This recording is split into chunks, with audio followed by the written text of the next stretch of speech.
आप जो है मुख्यमंत्री जमीन का घोटाला से जेल के सलाखे के अंदर चले जाते हैं और आप बोलते हैं झारखंड झुकेगा नहीं। आप झुकने वाला काम क्यों करते हैं? 1 अप्रैल को 1 लाख से ज्यादा युवा जो है झारखंड की राजधानी और जेपीएससी कार्यालय में यहाँ पर कुछ करेंगे और सरकार को सबक सिखाने का काम करेंगे। मुख्यमंत्री हेमंत सोरेन और चंपई सोरेन से अंतिम में इतना ही कहना चाहता हूँ कि आप युवाओं का समस्या का समाधान नहीं करना चाहते, नहीं सकते हैं तो आप इस्तीफा दे दीजिए। पूरे देश के युवा जो जेपीएससी या जेएसएससी की तैयारी कर रहे हैं उसके साथ विश्वासघात हो रहा है।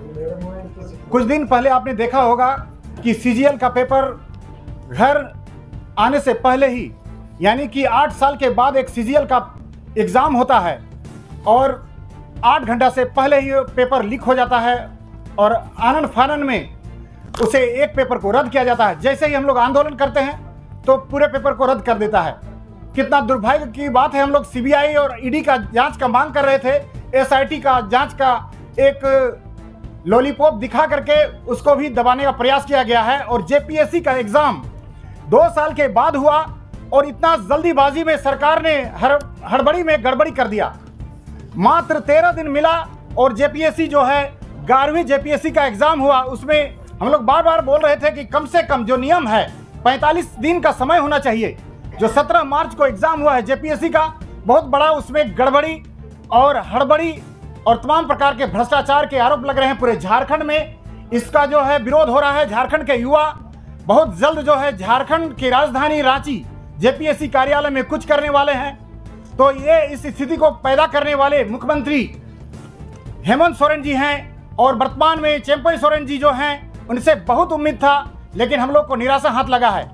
सरकार कहती है, जेएमएम कहती है कि झारखंड झुकेगा नहीं, तो झारखंड को झुकने वाला काम आप क्यों कर रहे हैं? झारखंड के सीजीएल का पेपर लीक हो जाता है, जेपीएससी में गड़बड़ी हो जाता है। आप जो है मुख्यमंत्री जमीन का घोटाला से जेल के सलाखे के अंदर चले जाते हैं और आप बोलते हैं झारखंड झुकेगा नहीं। आप झुकने वाला काम क्यों करते हैं? हम लोग भी चाहते हैं, हम लोग भी जानते हैं कि झारखंड झुकेगा नहीं और झारखंड को झुकने नहीं देंगे।